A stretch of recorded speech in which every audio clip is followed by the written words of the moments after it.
Welcome to the Dead Pixel Society podcast, the photo imaging industry's leading news source. Here's your host, Gary Pageau.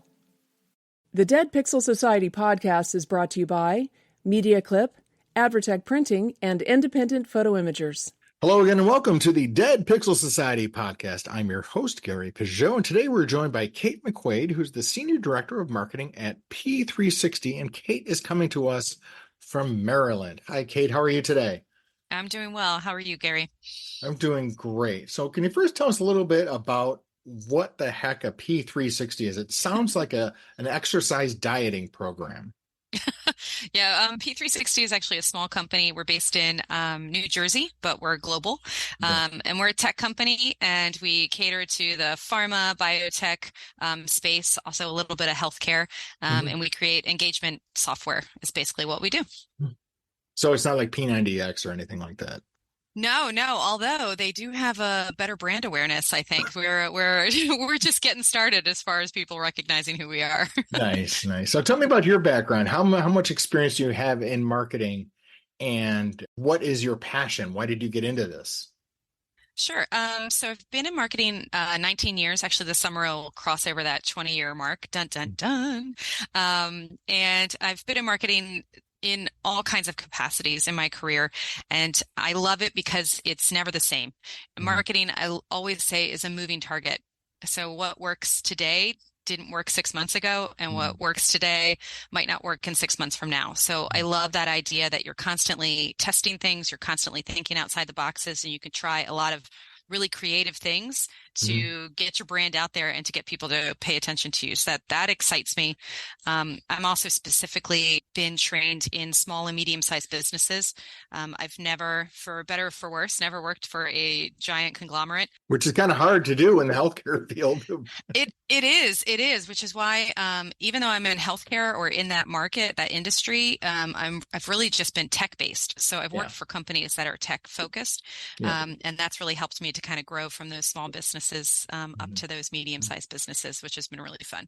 So we're not here really to talk about health, but we are here to talk about marketing. So we're going to talk about, because that's why I want to talk to you, is kind of, getting sort of a tech-focused market thing, because what I find in like the photo imaging space, when there is a technology involved, it seems they get very excited about features and, this and that, and then it just misses the mark in terms of what consumers are actually, responding to. What are some of the ABCs of marketing a feature upgrade, for example, and from your standpoint?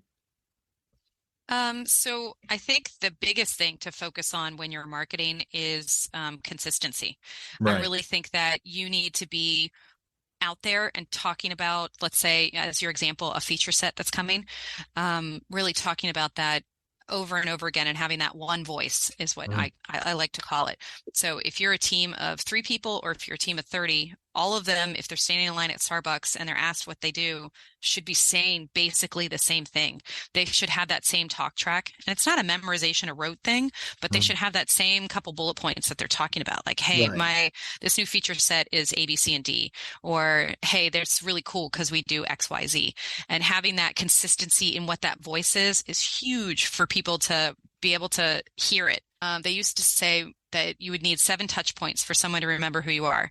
And that can be an ad they see, that can be somebody in the line at Starbucks, it can be, an email they get, and at the 7th time they're like, oh, hey, I remember that company. And now with everything happening so fast with technology, they actually say that that's closer to 21 touch points. Oh, okay. So it's 3x what it used to be. Exactly. So that's because we live in a culture of scrolling on your phones and Instagram messages popping up here and there, not to mention the bombardment of emails. So really differentiating yourself really means having that consistent message and making sure that you're talking about it in the same manner over and over again. And that's consistent for branding too. There's a reason that Coca-Cola has changed their logo very little over the last, 100 years. It's, they might change a font here and there, but they're still red and white. Same with Pepsi, still is red, white, and blue. They, they just change it slightly. You don't reinvent the wheel unless there's a reason for doing it. Usually that is a legal reason that you need to do it for one reason or another. But you just stay consistent, and that's how people remember your branding. But you mentioned something earlier, though. Marketing's always changing. So you're kind of throwing me a curveball here with this consistency and always changing thing. So Right. explain that, because I talk to a lot of marketing people, and they want to get those creative juices going and come up with a crazy TikTok or whatever. And what you're saying is hold the horses on that. Well, actually, I feel like I'm saying the same thing. And what I mean by that is you can be consistent and have the same logo out there. You can have the same branding out there. You could talk about it in the same talk track, but you could do it in different ways. So the emails that used to land that were just text, maybe those aren't landing for you. So maybe you need to try it with a graphic up front or a different tagline on it. If TikTok videos where you used to just show somebody, doing flipping a bottle and that could like advertise your company because your logo was on the bottle. If that's not working anymore, maybe you do a cooking video that can bring that in there. Maybe you have, a different location that you're going to that really grabs their attention. But the messaging at the core is still the same. Right. I'm here for you. I've got great customer service, or we've got this great feature set, or whatever that message is should always be the same and be consistent. Otherwise, people aren't going to remember you. Right. Because I think one of the things that small businesses in particular, right? I mean, entrepreneurs start up a small shop as opposed to like a more of a corporate environment. They don't really know what their brand is. I mean, they think Right. their logo is their brand, but they don't really know what the community thinks about them and how the community views them. What Right. would be some things someone could do to kind of get a grasp on that? So that's actually a great question. I think that actually really dips over into persona-based marketing. Right. So what that specifically is you need to, first of all, when you're starting out, it's kind of like throwing spaghetti at a wall. You try a lot of different things and see what sticks. Right. And once you kind of are out there and talking to people in the Starbucks line and, writing those emails and seeing what's working and what's not, you can take that data and start to kind of really learn from that and do some self-reflection and business reflection as far as, hey, this is really working for me. I need to kind of, pull that thread a little bit more. And this is what's not working for me. Right. You can also start to see those personas. Like, I'm really getting through to more of the creative types, to the sales and marketing people, and I'm not getting through to the IT people. And Right. why is that? Do I need to change my messaging? Do I need to change the platform? That maybe the creative people are more interactive on Instagram instead of like a TikTok, or maybe their IT are more responding to emails than they are on LinkedIn. I mean, you really just need to understand not only the messaging for who the persona is, but you also need to understand the platform, and you need to meet them where they are, because not everybody's the same. And quite frankly, when you're advertising or marketing yourself, put yourself in their shoes. So people are selfish by nature, and Sure. they're looking at things like, what's in it for me? Right. Is there a sale that's coming for me? Are they going to accommodate me? Do they have a fast turnaround for me? Like, what is that you can talk to them about? It's not just about, wow, I have these, the latest tech. It's really like, what are those feature sets that's in it for the other person?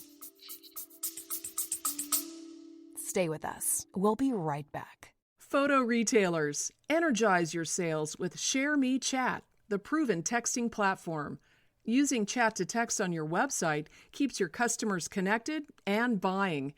See us at Pro and IPI to find out why dealers using ShareMe Chat close more sales without adding staff. Find out more at shareme.chat. Because I think, a lot of people, especially in our industry, the photo industry, there's a lot of very established businesses, right? You got a camera store that's been in a community for 40 years, and maybe it's passed on to the kids, or you got what used to be a 1-hour photo lab, which is now a fully blown like digital printing center and sometimes when I talk to those folks, they'll say, people kind of pigeonhole us in that old view, but I'm doing all this other stuff. And that's where they kind of have to, figure out how to add on to that message to let people know that, hey, I'm doing, I can make photo t-shirts now. I can do mugs. I can do all these other things. I'm not just, prints and whatnot. Not that those aren't wonderful products, which we all adore, but, it's sort of, so that's where I think, people struggle with, it's the 80-20 rule, right? Most people your profits and everything come from the 80% of the business, so they will focus on that. But they want to grow that 20% without losing sight of what brought you to the dance. Right. Yeah, and that's a tricky line to walk on, because if you stay with that 80% and you never grow or never innovate, then you're at a risk of becoming irrelevant at some point. So Right. you really do want to nurture those other expanding parts of your business, but you need to be realistic. You can't dump all of your eggs into that 20% basket. You need to have that balance there. So catering still to that 80%, but making sure that you're talking about that 20% or things that are coming up. There's definitely a way to do that. You just again need to be consistent in your messaging and say, hey, we have all these things. Hey, we can be customizable to you. Hey, we can do things that other places can't do because we can scale with you if you have a giant job or a small job, and we can really be there for you. And I think that resonates with a lot of people because especially since things move so fastly in today, so quickly in today's world, you see people who really see the benefit of having that time savings or that need for expansion. Because I think one of the things with particularly most small businesses now is, unlike maybe 10 years ago, a lot of them, because of technology, can actually compete at a higher level with bigger people, right? For example, coffee shop, right? They can offer many of the same types of coffee than a national chain can, right? Right. And very competitively. And they can do the pumpkin spice latte or whatever, whatever the trendy thing is, right? So, and in the imaging business, it's the same way.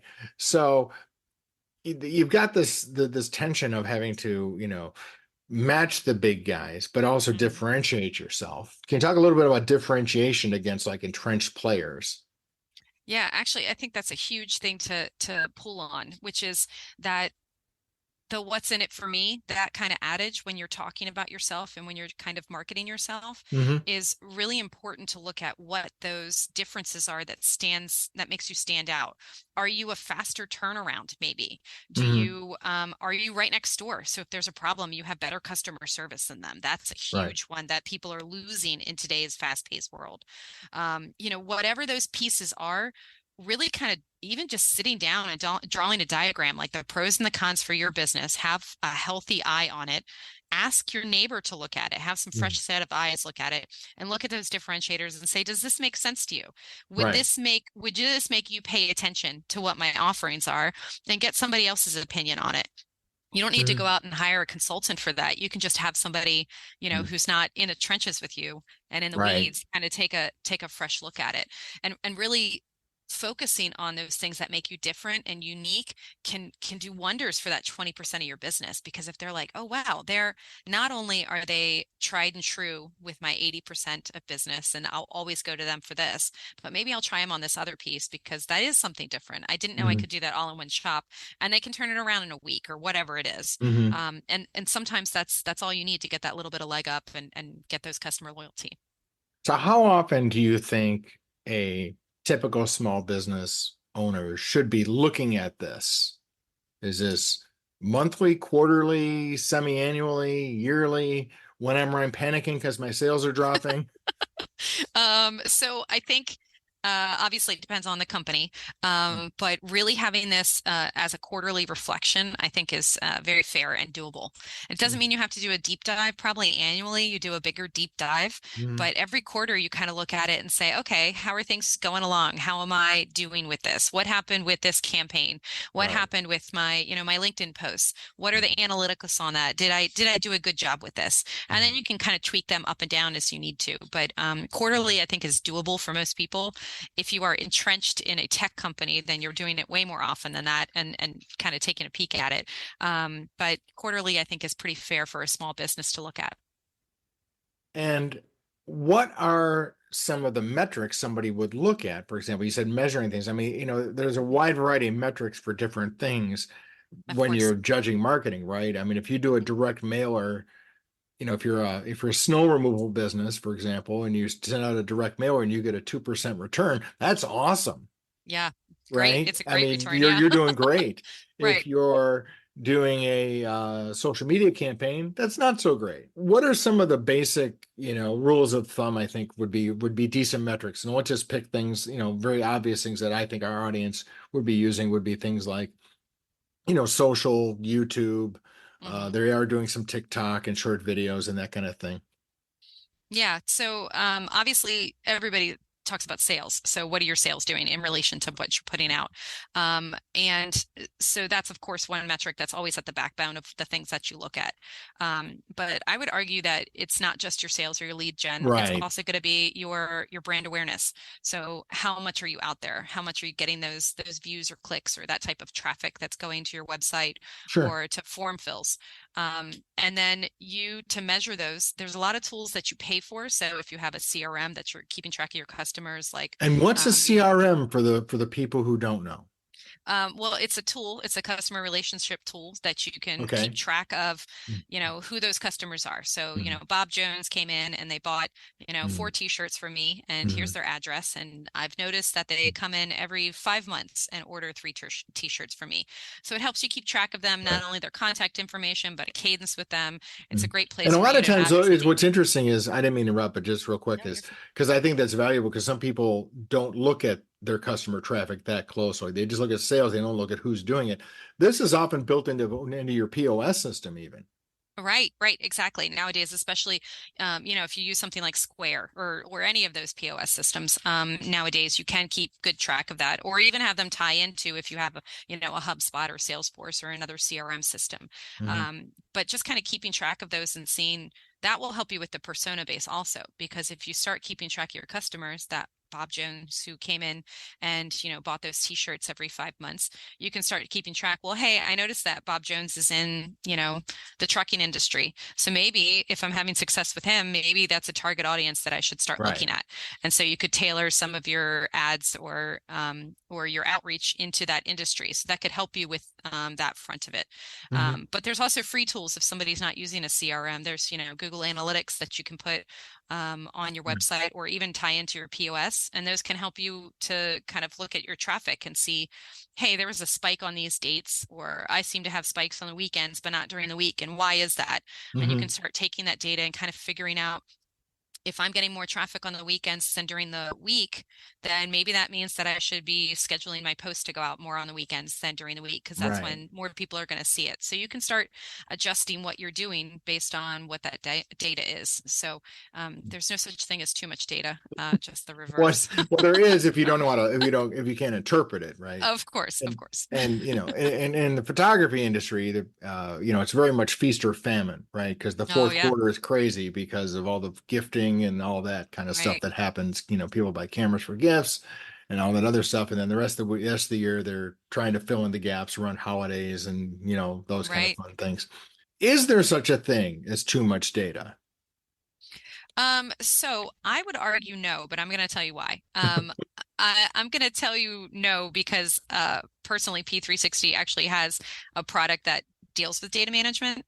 So I think if you have data and you're not processing it properly, or you don't know what to do with it, then you end up with something that they call siloed data. So you have, say you're getting your t-shirt sales here, you're getting your traffic here, and they're not talking to each other. And then Right. that is considered too much data because it's useless. You're not doing anything with it. It doesn't mean Right. anything. But there's so many tools nowadays that you can take that data and actually make it make sense. You can correlate a sale from somebody who was on your website, and you can figure out how long they were there, or they came from a LinkedIn ad that you posted, and you can start connecting those dots behind the scenes and really get some insights about where your marketing's working and where your brand awareness is landing, not only those personas, but also where your efforts are making sense. And then you can, kind of pull that thread a little bit more and put some more effort into that bucket. Okay, because that's one of the things I think where, because people are awash in data, right? I mean, I'm thinking of the person who's, they're coming into their photo lab, and they've got 6 employees, and the one of them didn't show up today, Yeah. and and the other one called in sick, and the printer's out of paper, and this vendor's doing so. I mean, you're putting out fires a lot during the day. Right. So I could see where someone would have to have a challenge with this. Are there a lot, and when you talk about tools, are there reasonable tools, or someone could just like lump this into a dashboard to look at this kind of stuff, to at least get an idea of what they should be looking at? Yeah, yeah, absolutely. So there's a lot of tools out there. And if somebody's just starting out a small business, Google has free access and tools for you to use to take Mm-hmm. that data and to put it into a dashboard. So, I mean, the first things you do is even just Google Analytics helps you to kind of figure out Mm-hmm. traffic and flow. And thankfully, there's a lot of free sources online that you can learn how to use it and learn how to digest that data.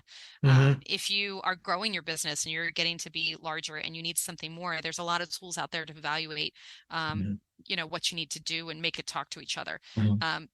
The largest thing about data that you need to remember is that bad data goes in and bad data comes out, or good data goes in and good data comes out. So when you're looking Mm-hmm. for a data solution, you really want to make sure that there's something in there that's going to help clean that data, going to make Mm-hmm. sure that it's up to date, make sure that there's, get rid of Mm-hmm. duplicates. There's some sort of cleaning mechanism inside your data program so that, what you're using is Mm-hmm. valuable.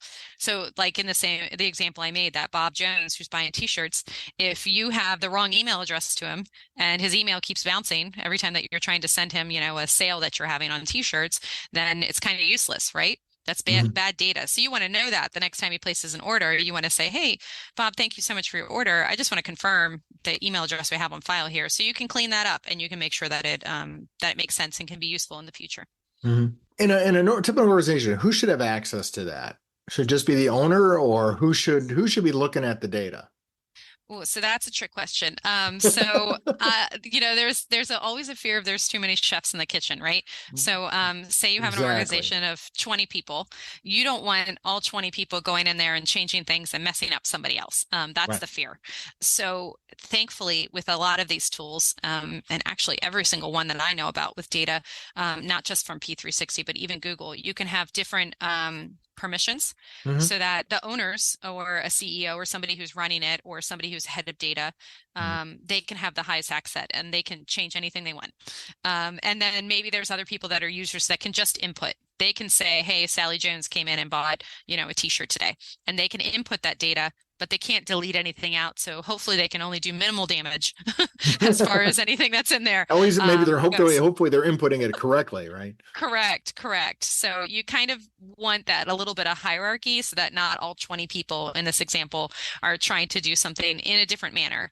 But also along with that is when you do implement something to do with your data or even a CRM, if you're using data for just that facet, you want to make sure that there's some sort of internal good best practices like, hey, when I get a new customer and, Susie Q is coming in to buy a t-shirt, this is my normal thing that I do. I do an intake form or something, and I'm going to get her basic information and I'm going to put it into this specific place in the CRM. Mm-hmm. And as long as everybody else in the company knows what that best Mm-hmm. practices is, then Mm-hmm. usually things flow by pretty smoothly. It's just when you start getting a little bit more complicated in Mm-hmm. marketing automations, it can get a little hairy in there if you have too many chefs in the Yeah, and kitchen. you don't want to do like a sit-down interview with every customer, right? Give me Of your home course. address, your mother's maiden name, and all that. I mean, you can Fourth grade get by. report card, yeah. I'm thinking of like a POS type environment, right? Right. Where if you can come in, someone's transacting over the counter, they bought, a photo mug or something, or say, Mhm. hey, can we sign you up for our newsletter? Boom, and Exactly. you input in the newsletter and you make sure you got their phone because hey, we want to call you next time your order's ready. We want to make sure your phone number is correct. So these are all Right. natural ways to get Yes. the data without conducting a full-blown marketing thing. Because again, you don't need to know everything. Right. Exactly. And then another good thing to note too is that, when people want to hear from you varies based on the person, and that it's not just a persona based marketing. This is just people in life because their life gets busy. So you always want to give them an opportunity to opt out of any of those emails Sure. if they're Yeah. getting them too often. So you want to make sure that you're respecting those boundaries. We don't quite have as strict rules here in the US as they do in Europe with GDPR, but they have a lot of very strict opt-in, opt-out rules. But we still have them here too if you're doing the steady Yeah. marketing in there. Mm-hmm. Yeah, because that's one of the things. I mean, you definitely want to maintain contact, but Right. you and I have all been on, lists where, oh goodness, do I need to hear from them 3 times a week?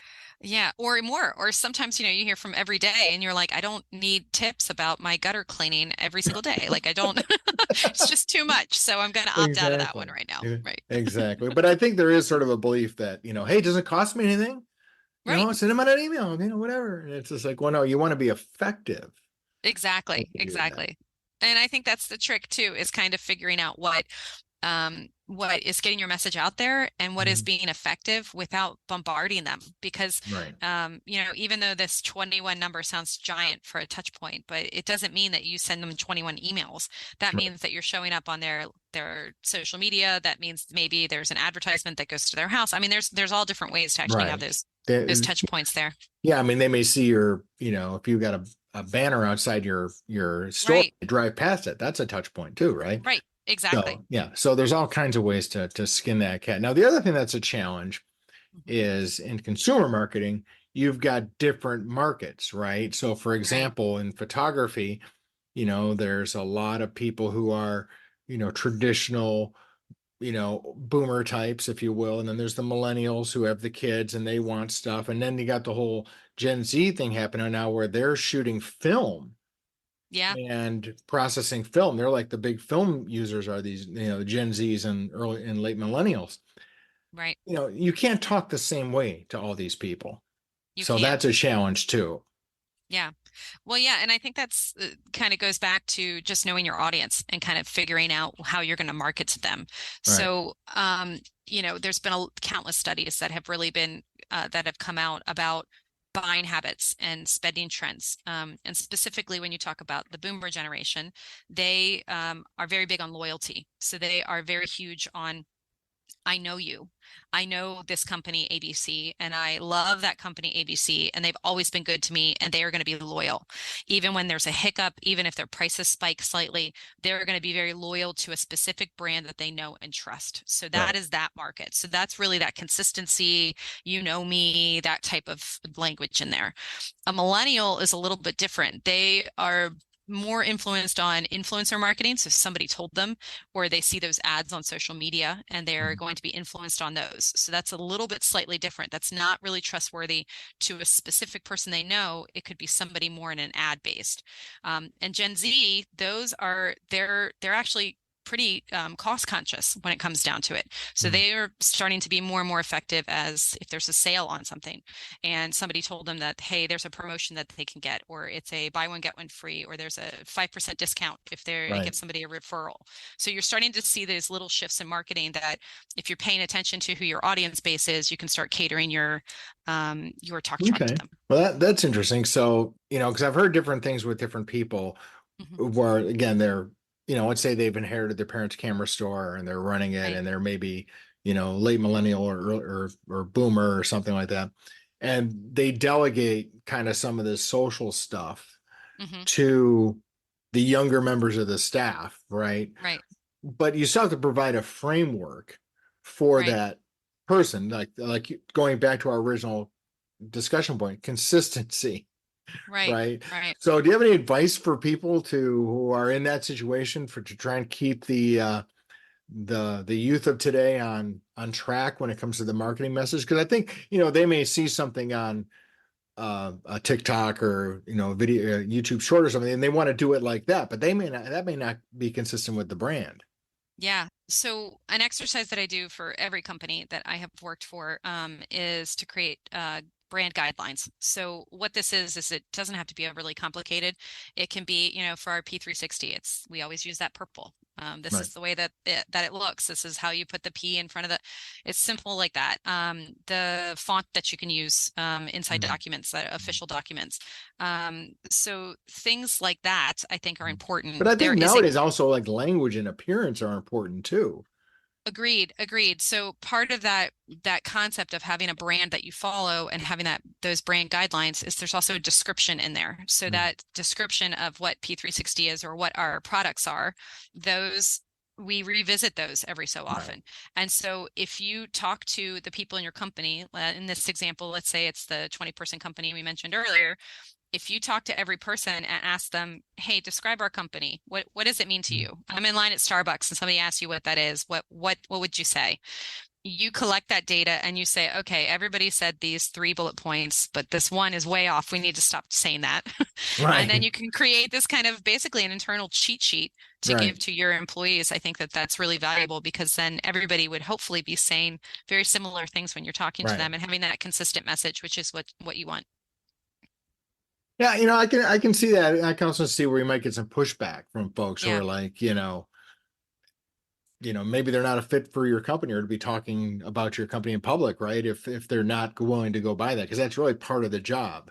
But with 100%. specifically some younger folks who are influenced by influencers, right? They're Hmm. used to that sort of authenticity where maybe dropping an F-bomb is cool and edgy and commonplace, but not appropriate for Bob's camera.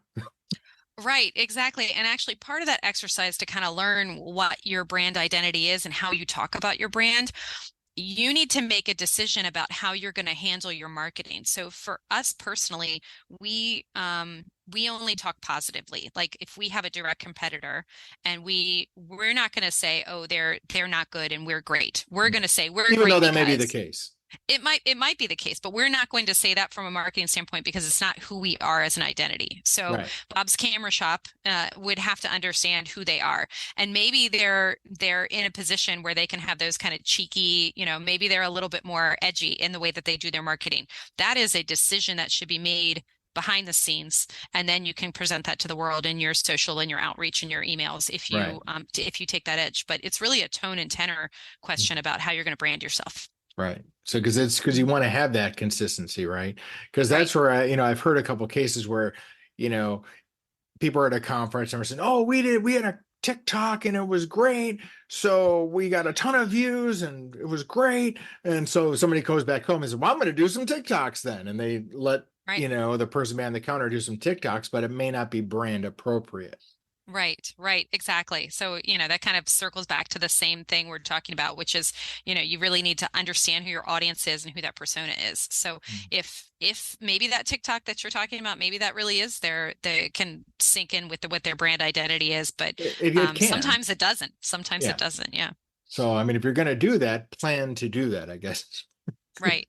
And have some transparency inside your company so that, at the end of the day, whoever owns the company really should be making those decisions about, okay, let's move a little more edgy or let's be a little more conservative or just kind of understanding what that market is Right. and being respectful of that, I think is important.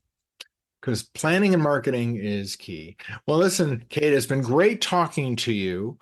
Where can people go for more information on you and P360? Sure. I mean, you can find us on all social media, especially LinkedIn. Our website's www.p360.com. Nice and easy. Well, that sounds great. Listen, Kate, it was great to meet you. I appreciate the advice. I love the consistency message. That was awesome. And you have a great week. Thanks. Great. Thank you so much, Gary, for having me. Thank you for listening to the Dead Pixel Society podcast. Read more great stories and sign up for the newsletter at www.thedeadpixelssociety.com.